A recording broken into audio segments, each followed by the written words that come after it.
and gentlemen, welcome back to another interview on MMA Unhinged. And as you can see, I am joined by Gabe Rednose. Gabe, an absolute pleasure. Thank you very much. This has been a long time coming. I appreciate it. Yeah, man, I'm really excited to be on the show. I watch all your content, and it's for sure blessed with the opportunity to jump on here with you, man. How could I not? After the fantastic news, which we will get into, I can't wait to speak about it.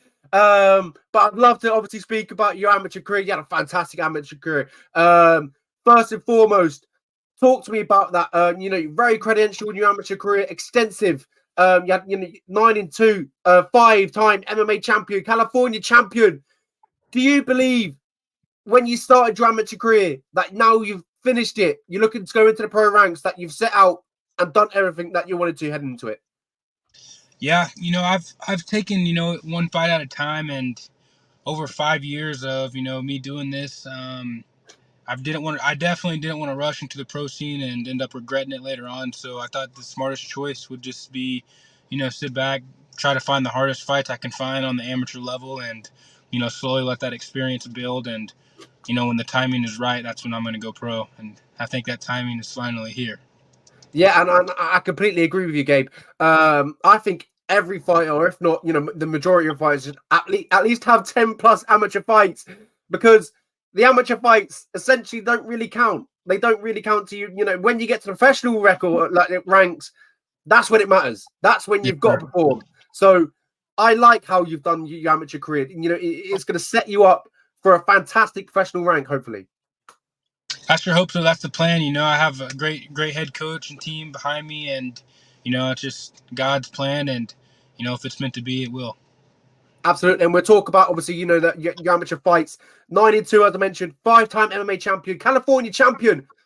What is the best win? Now we head into your pro career. We're reminisce a little bit. What is the one in the amateur career that you're most proud of? You look back on and you have a little smirk about it and you think, yeah, I like that one. That was good. Has to be my last fight, man, for that California state title. That's a very, very prestigious title to win. And, I fought another game opponent. I think he was 7 or 8-0. He was ranked number 1 in his state, a few different states, his regions. It was a great test, bump up to his weight class. And, I really tested the waters there. And that had to be probably my proudest moment in my career thus far, just because, that going into sorry, I lost you there. Could you hear me? That's good. I can still hear you. Okay. That was my first time going into the second round in my entire career. So, yeah, you talked about that. First time going into the second round, which is crazy. Obviously, we know you're a light heavyweight / heavyweight. But talk to me about that 100% finishing record, getting your hand raised 9 times, finishing the fight. That's pretty outstanding. That's consistency as well. Talk to me about that. Where does that instinct coming from? Finishing the fight and getting the job done. Where's that come from? That's all I know. I almost like to say that there's no other option for me. Typically, if I'm in there, I'm going to do, my damnedest to get the finish, 10 times out of 10. But eventually I will come across someone to where, that's probably not going to be able to work. But I'm ready to go all rounds, and I'm ready to get to finish in the first round if I have to. I just try to prepare myself the best way I can, and whatever presents itself, I'll be ready for.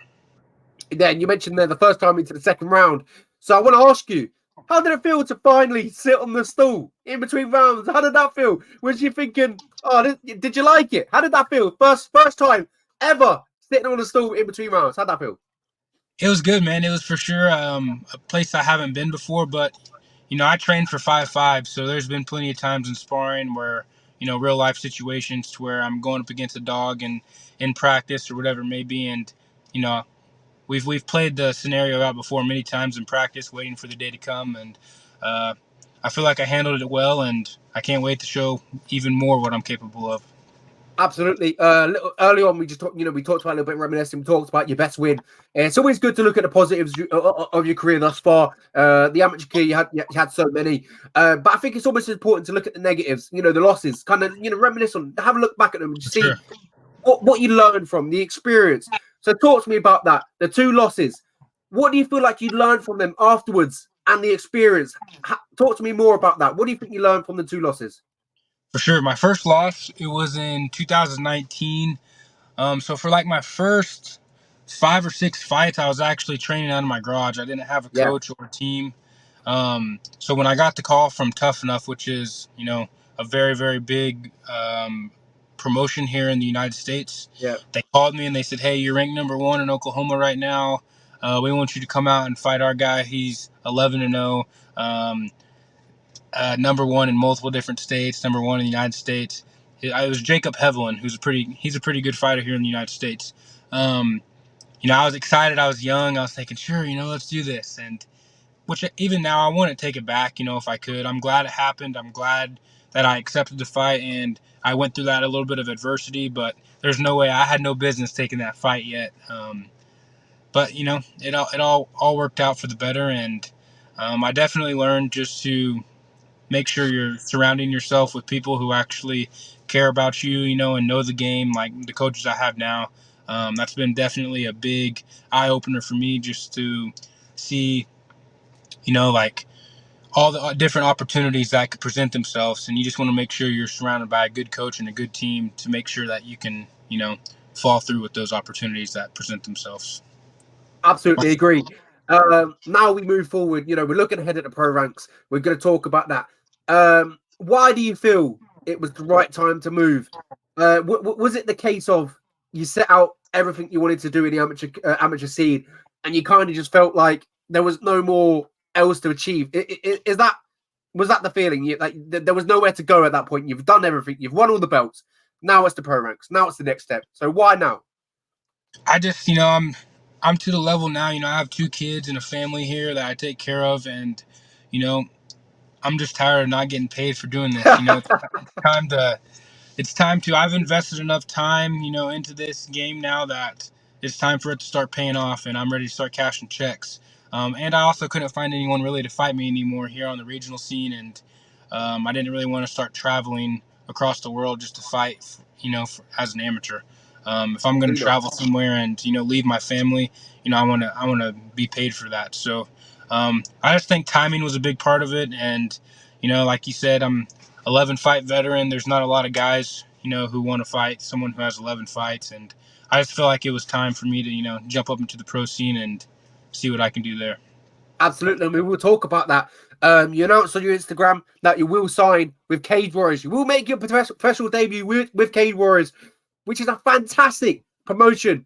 Cage Warriors 165, I believe, in San Diego, December 15th. It's going to be a fantastic night. Gabe Rednose will be on the card, so make sure you tune in.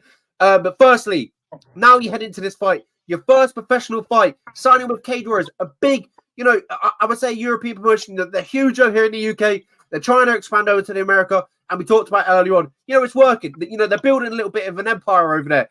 So how does that feel? Heading into your first professional fight, how does that compare to an amateur one? Is there a little bit more feeling to it? Like you can throw knees now, throw elbows, whatever you want. Absolutely. I'm ecstatic about making my pro debut because I feel like the rule sets that change, it's just going to make my game that much better because I'm already practicing and have been practicing all of the elbows, the heel hooks, the leg locks. I already do that every single day anyway. So now I'll finally be able to, present to everyone my full potential and show them my full arsenal now that all of the, all strikes are legal, all, submissions are legal. So I'm very much looking forward to getting in the cage with this professional rule set. Absolutely. December 15th, Gabe Rednose will be on the card, as I mentioned. A fantastic opportunity for yourself, Gabe. Talk to me about that. Signing with Cage Warriors. Did it catch you off guard a little bit? Catch you by surprise. Obviously, Cage Warriors, huge in the UK, as I mentioned. Over America, they're growing. So how does that feel? That you're signing with Cage Warriors, a big promotion, and did it catch you off guard for your first professional fight? Well, no, it didn't catch me off guard, just because I feel like I'm expected to be there. Not only that, but obviously I'm very blessed with the opportunity to get to make my professional debut for them. They're a great promotion, like you said. They're massive overseas in Europe, and Europe's #1 promotion. And then coming over here and trying to take over some of the the star power that some promotions have here in the United States. They're a great promotion, and I'm very excited to make my professional debut for them. And the sky's the limit, and I'm ready to. Whoever they have waiting for me, standing across the cage for me, I'm really excited to get in there and get my hands on them. Yeah, you mentioned that, whoever they have. I had to ask it. I had to get the question in No opponent announced as of yet. When can we expect one? Where I know you probably don't have a name. I mean, you might have a name, but obviously you won't say. But when can we expect? Man, I've been bugging my coach. He's probably getting tired of me texting him and asking him about it. My coach is on very good terms with Cage Warriors Yeah, executive staff, and he says that he's checking in with them daily, if not every other day, to see. But he also said that they're very busy. This last little run they have, last few months of the year are very busy for them. So I'm 100% locked in on the card. They just got to make some time and get the right opponent for me and get us signed, and it's signed on my side. I'm ready to go. I don't even care who the other person that signs is. Just get me in there and let's go to work. absolutely. It's a fantastic opportunity. I can't wait for it. Talk to me more about the goal with Cage Warriors. Hopefully, is it in your mind you're looking for a long-term relationship? You want to kind of be in this company, have 5, 6 fights with them deep, and then kind of move on to another big promotion. Is that the feeling that you want to do with Cage Warriors? Kind of essentially grow up in their promotion. Absolutely. Cage Warriors is the perfect promotion to be able to do that in. They're very high level in everything that they do, from their, matchmaking to their production staff. Everything is very top tier, and I'm looking, yeah, like you said, I'm looking forward to, growing with them. And whether it's a 3-fight deal, 5-fight deal, um, it don't matter to me. Just, I'm tired of not having anyone to fight, man. So I'm ready to get in there, and do what I do. Absolutely. Moving over, I want to talk about your mentors, your coaches. I think I just lost you there for a second. You're back, yeah. Can you hear me now? Yeah, I can hear you. All Sorry. good? Yes, sir. All right, okay. Moving over, I kind of want to talk about your mentors, your coaches.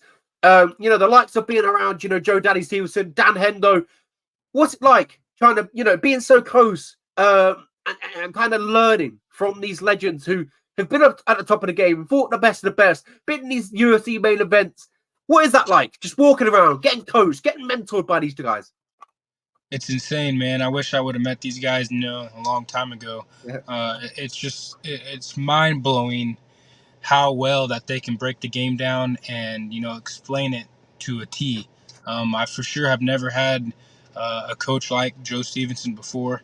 I've had a lot of superior coaches in my lifetime growing up, whether it be football, wrestling, whatever it may be. But you know, this guy is on another level. The way that he can, like I said, just explain, break down MMA and jiu-jitsu to the level that I've never seen before. So that for sure really, really, really helps me. And I'm just blessed to have someone like him in my corner because it's only up from here. absolutely. And I kind of want to talk about how influential they've been. You kind of just topped on it a little bit there. Because as you mentioned earlier, a few years ago, you were just fighting, preparing for a camp, for a fight, just in your garage, preparing for yourself. You were your own head coach, your jiu-jitsu coach, your striking coach. So all of that. So cast your mind back a few years ago when you're preparing for a camp in your garage. For now, when you compare it to when you're obviously fighting for a camp now. How far do you reckon you have came since then? I think the Gabe Rednose I am now, product of Joe Stevenson, my coaches and my team that I am now, I feel like I would finish the Gabe that I was within 45 seconds. Wow. But then my knowledge has grown, miles, man, miles. It's crazy. Like like I said, he can just break it down so well to make it to where you can understand things so much better. I for sure have leveled up, multiple times over again having him in my corner. Absolutely. My last question I have for you, Gabe. When looking at the light heavyweight division, in general, UFC, Bellator, PFL, and obviously you've gone up in heavyweight as well. But we'll talk about light heavyweight because that's where you make a professional debut. I would say it's very wide open in all the divisions. Hopefully down the line, when do you see yourself, mixing up with the best eventually? What is that time frame looking like in general? I can't really say because I don't want to, get ahead of myself by any means. Trying to stay as humble as I can, and all glory goes to God, and just God's plan. I'm gonna take it one fight at a time, and I mentioned it earlier. If it's meant to happen, then it's going to. I'm just going to ride this out, focus on my future one fight at a time, and make sure I get in there and take care of business one fight at a time. And if it's meant to be, whether it be UFC, One Championship, PFL, it don't matter to me. I'm doing this for my kids and for their futures. So whoever's going to pay me the most is where I'm going to go. And, I'm very ready to bite down and do whatever I have to do to ensure that. Ladies and gentlemen, the freight train, Gabe Rednose, fighting, making his professional debut, Cage Warriors 165 in San Diego, December 15th. Gabe, it's going to be a fantastic night, isn't it? I can't wait. I appreciate you coming on. An absolute pleasure. Thank you very much. I'll catch you soon. Enjoy the rest of the fight camp. Enjoy the fight, and I'll be watching. Thank you very much.